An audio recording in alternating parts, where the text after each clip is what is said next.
Hi, ഇന്ന് നമുക്ക് അടിപൊളി ഒരു മീൻ പീര ആയാലോ? നല്ല മണത്ത് നോക്കുമ്പോൾ നല്ല മണം, സ്വാദിഷ്ടമായൊരു മണം. ഓക്കെ, അപ്പോൾ നമുക്ക് എന്തൊക്കെയാണ് വേണ്ടതെന്ന് നോക്കാം കേട്ടോ. അപ്പോൾ ഞാൻ ഓരോ എടുത്തെടുത്ത് പറയുന്നില്ല, ഞാൻ ആദ്യമായിട്ട് ഉണ്ടാക്കുന്നിട്ട് ഞാൻ തന്നെ യൂട്യൂബ് നോക്കിയാണ് ഉണ്ടാക്കുന്നത്. പക്ഷേ എന്നാലും ഉണ്ടാക്കിയാൽ എനിക്ക് നല്ല ടേസ്റ്റ് ഉണ്ടായിരുന്നു. അപ്പോൾ ആവശ്യമുള്ള സാധനങ്ങൾ ഇതൊക്കെയാണ് കേട്ടോ: തേങ്ങ, പച്ചമുളക്, ഇഞ്ചി, വെളുത്തുള്ളി, കറിവേപ്പില, ഇതൊക്കെയാണ്. പിന്നെ മീൻ, നമ്മൾ നത്തോലി ചെറിയ മീനല്ലേ, അതാണ് വേണ്ടത് കേട്ടോ. വെളിച്ചെണ്ണ, പുളി, ഇതൊക്കെയാണ് ആവശ്യത്തിനുള്ള സാധനങ്ങൾ. അപ്പോൾ അതെല്ലാം ഞാൻ എല്ലാം ഓൾറെഡി അരിഞ്ഞ് വെച്ചിട്ടുണ്ട്. അരിഞ്ഞ് വെച്ച സാധനങ്ങളെല്ലാം കൊണ്ടൊന്ന് കൂട്ടി എന്താ പറയുക, ലേശം ഉപ്പ് മഞ്ഞളൊക്കെ ഇട്ട് കൈ കൊണ്ട് ഇളക്കുമ്പോൾ പെട്ടെന്ന് എല്ലാ ഭാഗത്തും ഉപ്പ് ചേർന്ന് കൊള്ളണമെന്നില്ല.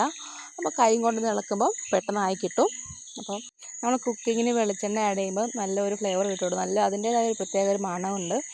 അപ്പോൾ നമ്മൾ വെളിച്ചെണ്ണയാണ് ചേർക്കുന്നത്. ഞാൻ സ്വതവേ വെളിച്ചെണ്ണ അങ്ങനെ അധികം ആഡ് ചെയ്യാറില്ല, പിന്നെ ഇപ്പം ഈ ഒരു കാര്യത്തിന് വേണ്ടി ഞാൻ ചേർക്കുന്നതല്ല കേട്ടോ. അപ്പം വെളിച്ചെണ്ണ ഒഴിച്ചു കൊടുത്തു, മഞ്ഞൾ ഉപ്പെല്ലാം ഇട്ട് ഇപ്പോൾ കൈ കൊണ്ട് നമ്മൾ ഇങ്ങനെ തിരുമ്മി കൊടുക്കണം കേട്ടോ. അധികം അങ്ങനെ കുഴച്ചിട്ട് തിരുമാതെ സാധാ മീനിടുന്നതിന് മുന്നേ നല്ലോണം കുഴച്ച് കൊടുക്കുക. മീനിട്ടതിന് ശേഷം സാവധാനം സെറ്റ് ചെയ്ത് കൊടുത്താൽ മതി. എന്നിട്ട് ആ പുളി വെള്ളം കൂടെ ചേർത്ത് നമുക്കത് ആവിയിൽ വെച്ച് വേവിക്കണം കേട്ടോ. ആവിയിലാണ് വെച്ച് വേവിക്കേണ്ടത്, അധികം തീ വെക്കാതെ സിമ്മിൽ വെച്ചിട്ട് നമുക്ക് വേവിക്കുകയാണെങ്കിൽ നമ്മൾ മീൻ പീര നല്ല സൂപ്പറായിട്ട് റെഡി ആകും കേട്ടോ.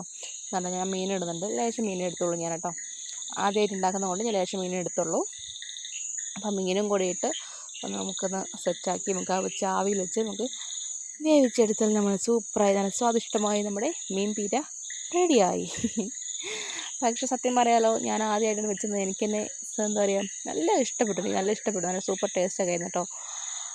അപ്പം ആ മീൻ ക്ലീൻ ചെയ്യേണ്ട ഒരു ബുദ്ധിമുട്ടേ ഉള്ളൂ, അല്ലാതെ നല്ല സൂപ്പറാണ് വെച്ച് കഴിക്കുമ്പോഴൊക്കെ.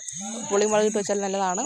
അതേപോലെ നമ്മുടെ മീൻ പീരയും എല്ലാ വകയിലും നല്ല സൂപ്പർ ടേസ്റ്റ് തന്നെയാണ് നമ്മുടെ ഈ മീൻ കേട്ടോ. നത്തോലി എന്ന് പറയുന്നത്, നത്തോലി അത്ര ചെറിയ മീനല്ല എന്ന് പറഞ്ഞ പോലെ ടേസ്റ്റുകൾ കൊണ്ടും നത്തോലി അപാരം തന്നെയാണ്.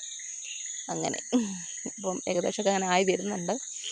എല്ലാം നമ്മൾ ഈ പറഞ്ഞ എല്ലാം ഇട്ട് തിരുമ്മിയിട്ട് ഒന്ന് നമ്മളങ്ങനെ ജസ്റ്റ് ആവിൽ വെച്ച് വേവിച്ചാൽ മതി. അത് കഴിഞ്ഞിട്ട് നമ്മൾ സ്റ്റവ് കത്തിച്ചാൽ മതി കേട്ടോ. ഓൾറെഡി സ്റ്റവ് കത്തിച്ച് പിന്നെ എടുത്തിട്ട് അങ്ങനെ ചെയ്യുന്നതിനേക്കാൾ നല്ലത് ആവശ്യമുള്ള ഇൻഗ്രീഡിയൻസ് ഒക്കെ എടുത്ത് വെച്ചിട്ട് അതെല്ലാം ഇട്ടൊന്ന് കുഴച്ചിട്ട് പിന്നെ നമ്മൾ സ്റ്റവ് കത്തിക്കുന്നതാണ് കുറച്ചും കൂടി ബെറ്ററായിട്ട് തോന്നുന്നത് കേട്ടോ. അതാണ് കുറച്ചും കൂടി നല്ലത്. ഞാനങ്ങനെയാണ് ചെയ്തത് കേട്ടോ. എല്ലാവരും അങ്ങനെ തന്നെ ചെയ്ത്. എനിക്കൊരു ചെറിയ സംശയമുണ്ട് കേട്ടോ, ഈ മീൻ പീര ഉണ്ടാക്കുമ്പോൾ കടുക് വറുക്കുമെന്ന് ചെറിയ സംശയം ഉണ്ടായിരുന്നു. പക്ഷേ ഞാൻ കടുക് വറുത്തില്ല. ചില സംശയം ഇപ്പോഴും ഉണ്ട് കേട്ടോ. എനിക്കതിനെക്കുറിച്ച് വലിയ ധാരണയൊന്നുമില്ല. ചിലർ ചെയ്യും, ചിലർ ചെയ്യില്ലെന്ന് തോന്നുന്നു. എനിക്കതിനെക്കുറിച്ച് വലിയ ധാരണകളൊന്നുമില്ല. അപ്പം പിന്നെ എന്താ പറയുക, എനിക്ക് സാധാരണ ഈ ഒരു മീൻ ഞാൻ ക്ലീൻ ചെയ്യാൻ വേണ്ടി എടുത്ത സമയം എന്ന് വെച്ചിട്ടുണ്ടെങ്കിൽ ഏകദേശം ഒരു 1.5 മണിക്കൂർ. 1 കിലോ മീൻ ഉണ്ടായിരുന്നു കേട്ടോ. 1.5 മണിക്കൂർ അങ്ങനെ എടുത്ത് ഞാൻ ഈ മീൻ ക്ലീൻ ചെയ്തെടുക്കാൻ. അയ്യോ, ഇതിലിപ്പോൾ ഇത്രയേ ഉള്ളൂ, കുറച്ചേ ഉള്ളൂ. അല്ലാതെ കുറേ ഉണ്ടായിരുന്നു. അതൊരു ദിവസം ഞങ്ങൾ പുളിയും മുളകിട്ട് കറി വെച്ചു, ഒരു നേരത്തിന് മീനൊന്ന് വറുത്തു. അങ്ങനെ ഇത് അടുത്ത ലേശം മീൻ പിരിക്ക് വേണ്ടി ലേശം മാറ്റി വെച്ചാണ് ഈ കാണുന്നത് കേട്ടോ. അങ്ങനെ 1.5 മണിക്കൂറിൽ കൂടുതൽ ഞാൻ ഇരുന്ന് ക്ലീൻ ചെയ്തെടുത്താണ് എൻ്റെ ഈ ഒരു നത്തോലി മീൻ. ഭയങ്കര പ്രയാസപ്പെട്ട്, ഒറ്റയ്ക്കാണ് അത്. നമുക്ക് എളുപ്പം കൂടാനൊക്കെ ആരെങ്കിലും ഉണ്ടെങ്കിൽ കുഴപ്പമില്ല, വേഗമാവും. പക്ഷെ ഒറ്റയ്ക്കാവുമ്പം അതിൻ്റേതായ റിസ്ക് വേറെയും ഉണ്ട്. പക്ഷേ ടേസ്റ്റുകൾ കൊണ്ട് കമ്പയർ ചെയ്ത് നോക്കുമ്പം സൂപ്പറാണ് എല്ലാ വകയിലും. ഈ ഒരു ടേസ്റ്റ് വെച്ച് കഴിക്കാൻ വേണ്ടി നമ്മൾ എത്ര റിസ്ക് എടുക്കാൻ തയ്യാറാണെന്നാണ് ഈ പറയാതെ പറയുന്നതിന് അർത്ഥം കേട്ടോ. നല്ല സൂപ്പറാണ്.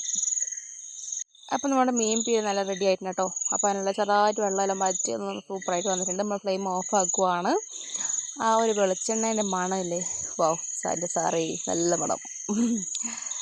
ആ ഒരു മണം കൊണ്ട് നമുക്ക് വയറ് നിറഞ്ഞ പോലെയൊക്കെ ഉണ്ട്. സത്യം പറയാമല്ലോ, നല്ലൊരു ടേസ്റ്റാണ് കേട്ടോ. അപ്പം ആ ഒരു മണവും ആ ഒരു ടേസ്റ്റും ആ ഇഞ്ചിയും വെളുത്തുള്ളീൻ്റെ ആ ഒരു ഫ്ലേവറും എല്ലാം കൊണ്ട് നല്ല സൂപ്പറായിരുന്നു കേട്ടോ നമ്മളെ മീൻ പീര. അപ്പം എന്താ പറയുക, ഞാൻ ആദ്യമായിട്ടാണ് വെച്ചതും കഴിച്ചതൊക്കെ. കഴിച്ചിട്ടില്ല, ആദ്യമായിട്ടാണ് ഞാൻ കഴിച്ചത്. അപ്പോൾ നല്ല സൂപ്പറൊക്കെ ആയിരുന്നു. അപ്പോൾ ഇതേ ഉള്ളൂ വീഡിയോ കേട്ടോ. Okay, by.